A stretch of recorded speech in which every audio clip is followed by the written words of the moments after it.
మనం ratio proportion అనే టాపిక్లో క్వశ్చన్ పేపర్స్ ఎక్స్ప్లెనేషన్ చేసుకుంటాం. దాంట్లో 3 పేపర్స్ కంప్లీట్ అయిపోయినాయి. ఈరోజు 4th పేపర్ ఎక్స్ప్లెనేషన్లో ఉన్నాం. 4th పేపర్ అంటే మనం ప్రతి క్వశ్చన్ పేపర్లో 50 క్వశ్చన్స్ చొప్పున ఎక్స్ప్లెయిన్ చేసుకుంటూ వస్తున్నాం. ఇప్పుడు 3 క్వశ్చన్ పేపర్లలో దాదాపుగా 150 క్వశ్చన్స్ కంప్లీట్ అయిపోయినాయి. ఇప్పుడు 4th పేపర్లో ఫస్ట్ క్వశ్చన్ ఏముందో చూద్దాం. ఓకే, ఫస్ట్ క్వశ్చన్ మనకు ఇక్కడ A/B/C is equal to 3:4:7. Then find A plus B plus C is to C. Okay, ABC అనే 3 విలువలు వాళ్ళు ఇచ్చేశారు. A value 3, B value 4 and C value 7.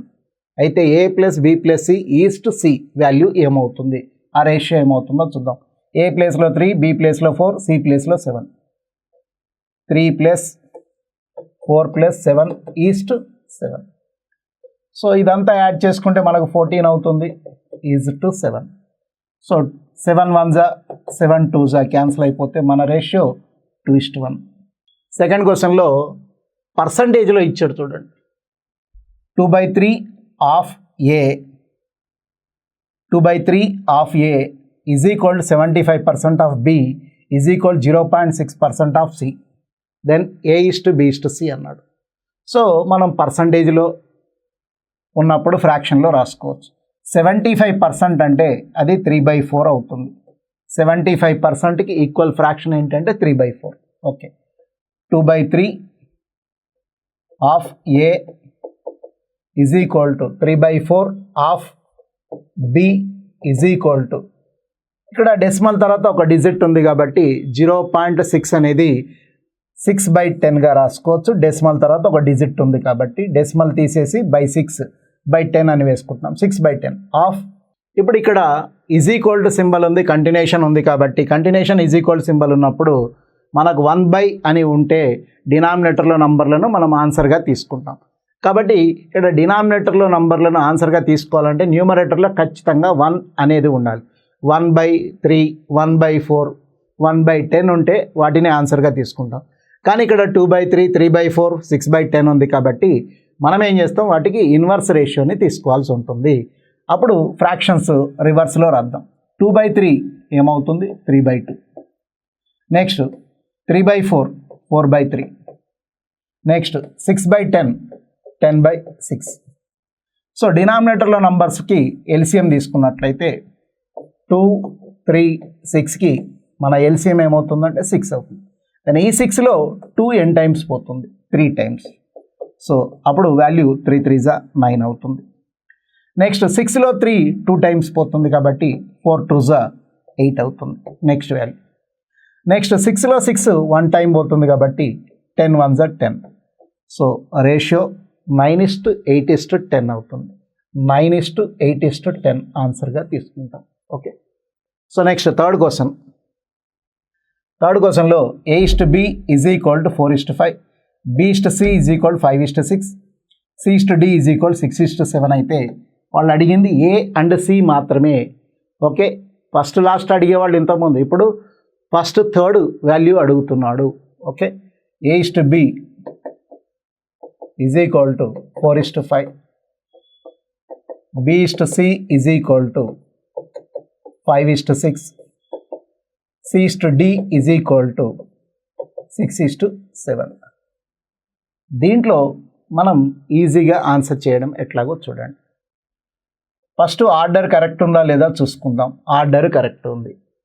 ఆర్డర్తో పాటు నంబర్స్ కూడా సేమ్ ఉన్నాయి చూడండి, 5 5 6 6. కాబట్టి మనకు ఏ రేషియో కావాలన్నా ఈజీగా వచ్చేస్తుంది. A, B, C, D అన్ని విలువలు ఈజీగా రాసేయచ్చు. A4,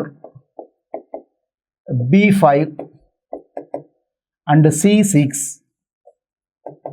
D7.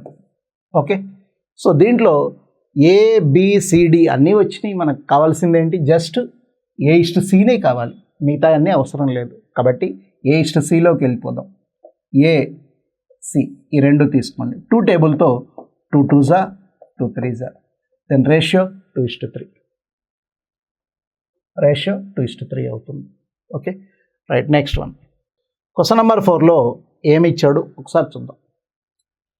555 rupees was divided among A, B, C in the ratio 1/4:1/5:1/6.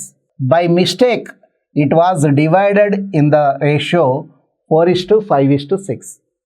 యాక్చువల్గా 555 రూపీస్ని 1/4, 1/5, 1/6 రేషియోలో షేర్ చేసుకోవాల్సింది, కానీ పొరపాటుగా 4:5:6 రేషియోలో షేర్ చేసుకోవడం జరిగింది.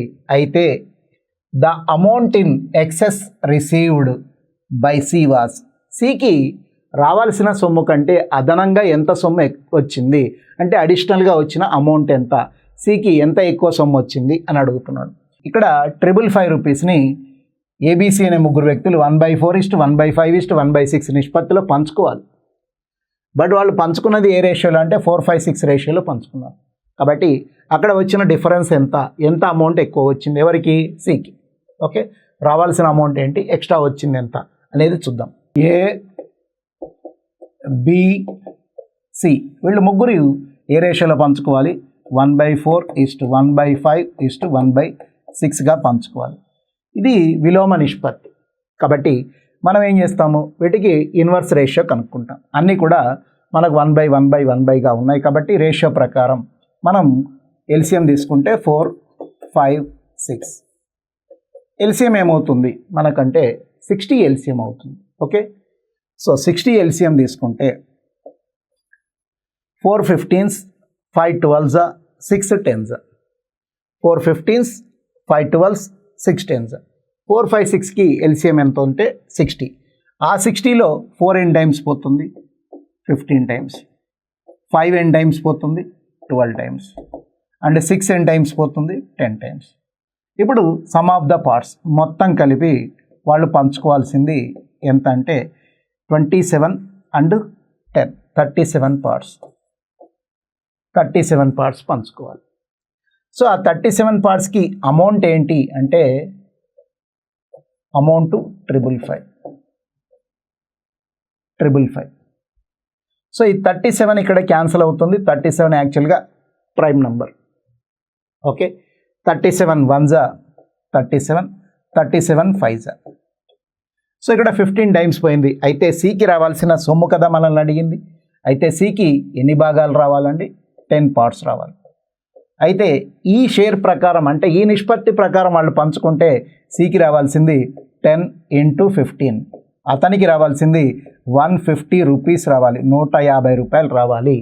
వాళ్ళు పంచుకోవాల్సిన నిష్పత్తి ప్రకారం పంచుకుంటే 150 రావాలి.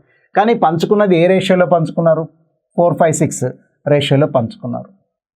ఓకే, ఏకి 4 భాగాలు, బికి 5 భాగాలు, సికి 6 భాగాలు చొప్పున పంచుకున్నారు.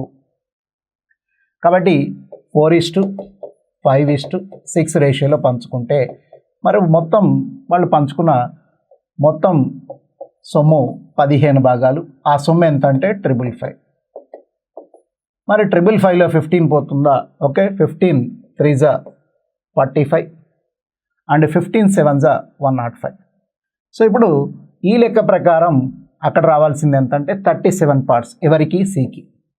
సికి 6 భాగాలకు కాను 37 పార్ట్స్ రావాలి కదా. మరి అక్కడ వచ్చే సొమ్ము ఎంత, ఈ లెక్క ప్రకారం పంచుకుంటే వాళ్ళకి ఎంత సొమ్ము వచ్చింది, 6 7s 42 అండ్ 6 3s 18 అండ్ 22, 222 వచ్చింది. కానీ ఆయనకు రావాల్సింది ఎంత, యాక్చువల్గా 150నే రావాలి ఈ రేషియో ప్రకారం పంచుకుంటే. కానీ ఈ రేషియో ప్రకారం పంచుకోవడం వల్ల ఎంత వచ్చిందంటే 222 వచ్చింది, 222 వచ్చింది. కానీ మన క్వశ్చన్లో ఏమన్నాడు, సికి ఎంత ఎక్కువ సొమ్ము వచ్చిందో కనుక్కోమన్నాడు. ఆయనకు రావాల్సిన దానికంటే ఎక్కువ ఎంత వచ్చింది. మరి ఎంత ఎక్కువ వచ్చిందో చూద్దాం. ఇందులో 150 మైనస్ చేయండి. 150 మైనస్ చేస్తే ఎంత ఎక్స్ట్రాగా వచ్చిందంటే 72 రూపీస్ ఎక్స్ట్రాగా వచ్చింది.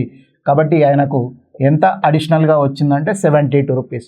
రావాల్సిన దానికంటే 72 రూపాయలు అదనంగా వచ్చింది అని అర్థం. Okay, right. సో దీంట్లో the sum of 2 numbers is equal to 3 times of their difference.